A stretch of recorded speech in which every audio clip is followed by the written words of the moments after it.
सतनाम साक्षी महाराज। सतनाम साक्षी। आज हम सब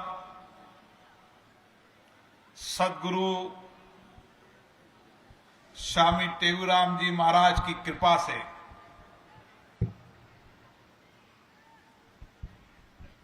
स्वामी सर्वानंद जी महाराज की कृपा से, स्वामी शांति प्रकाश जी महाराज की कृपा से, स्वामी हरदास जी महाराज की कृपा से, इन सभी संतों ने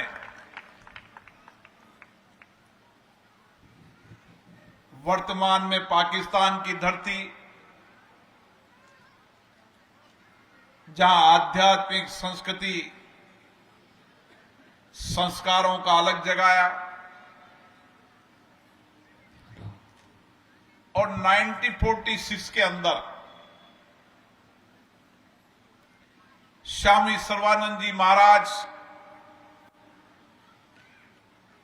अपने कुछ शिष्यों के साथ यहां पर आए और उन्होंने आध्यात्मिक धर्म, संस्कृति, आध्यात्मिक ऊर्जा की धरती, गंगा मां की ये पवित्र धरती, वहां एक छोटा सा आश्रम बनाया। आज सदगुरु स्वामी टेऊराम जी महाराज की कृपा से पूरे देश के अंदर और दुनिया के कई देशों के अंदर भी महाराज जी का आशीर्वाद रहा और इस आशीर्वाद से ही प्रेम प्रकाश मंडल की स्थापना के साथ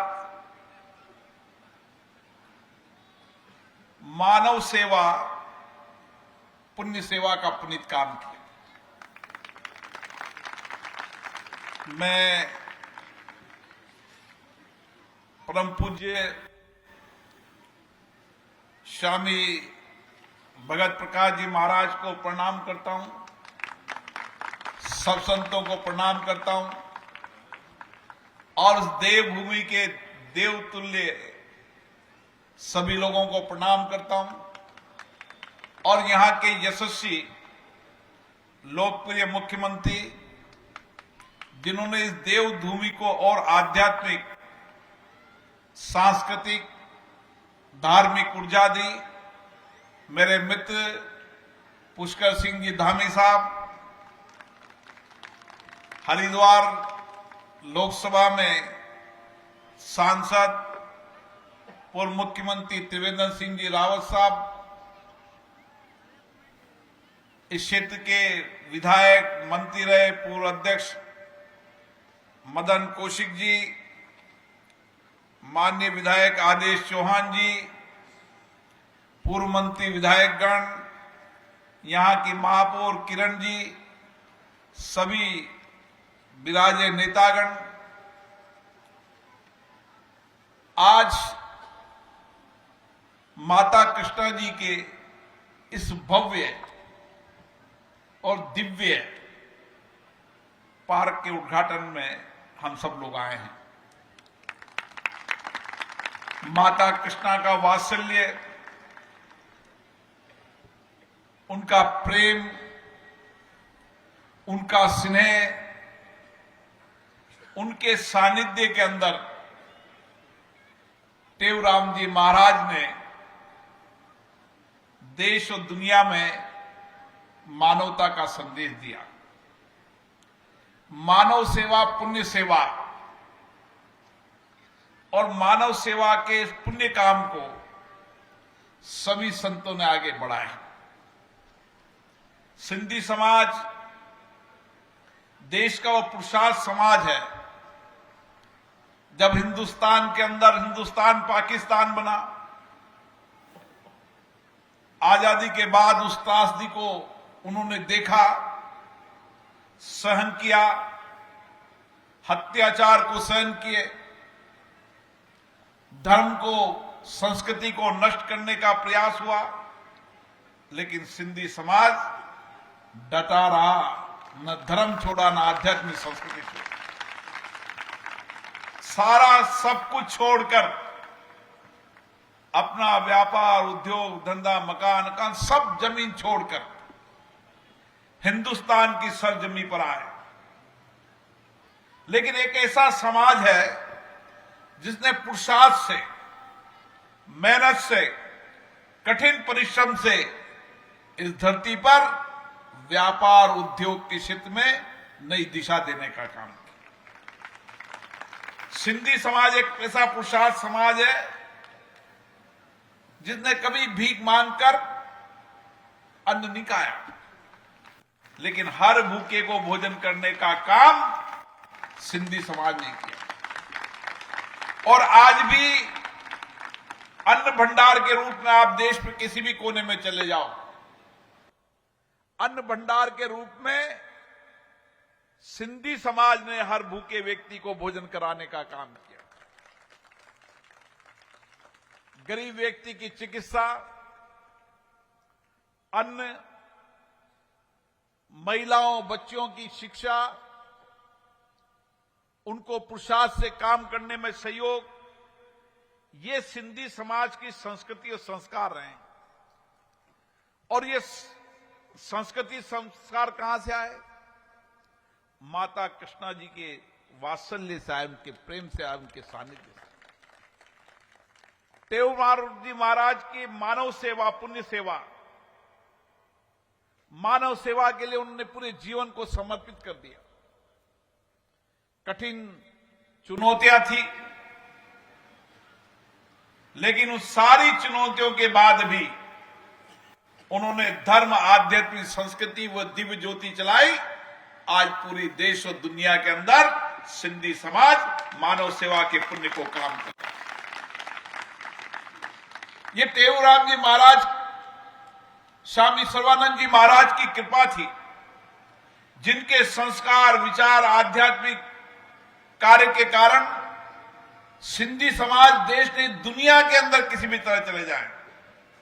मैं दुनिया के कई देशों में जाता हूं, दुनिया के उन देशों के अंदर भी आपदा हो, संकट हो, विपत्ति हो, सेवा का काम हो, एक सिंधी परिवार रहता है, वह भी सेवा का काम करता है। जब मैं दूर दराज के बहुत अमेरिका से भी आगे में गया तो मैंने एक बिल्डिंग को देखा। मेरे मन में आया कि यहां सब छोटे मकान, बिल्डिंग किसकी है? कि मल्टी स्टोरी स्टोर है। मेरे मन में जिज्ञासा जागी किसका है, तो पता चला सिंधी समाज का। और केवल व्यापार ही नहीं किया, उन्होंने कहा कि हमारे हर आपदा, संकट, कोविड के समय ये एक परिवार है जिसने जितना धन कमाया था सब समाज को देने का, पुण्य का काम किया। ये संस्कार सिंधी समाज के। और हम आज देख रहे हैं यहां पर, चाहे घाट हो, चाहे उद्यान हो, चाहे 100 से ज्यादा प्रदेश के अंदर आश्रम हो। जयपुर में आप चले जाएं, MI रोड जैसे स्थान पर हर भूखे को 24 घंटे भोजन करने का काम चलता है। तो अमरापुर स्थान पर चलता है, हमारे कोटा में चलता है। देश में जहां भी आश्रम है, उन आश्रम में सेवा का काम, मानवीय सेवा का काम, पुण्य का सेवा का काम। अभी मदन जी बता रहे थे कि सबसे बढ़िया घाट अगर बना है तो स्वामी सर्वानंद घाट है। सबसे अच्छा उद्यान बना है तो माता कृष्णा का उद्यान। ये उद्यान, ये घाट, ये आश्रम सब मानवीय सेवा के पुण्य के काम हैं।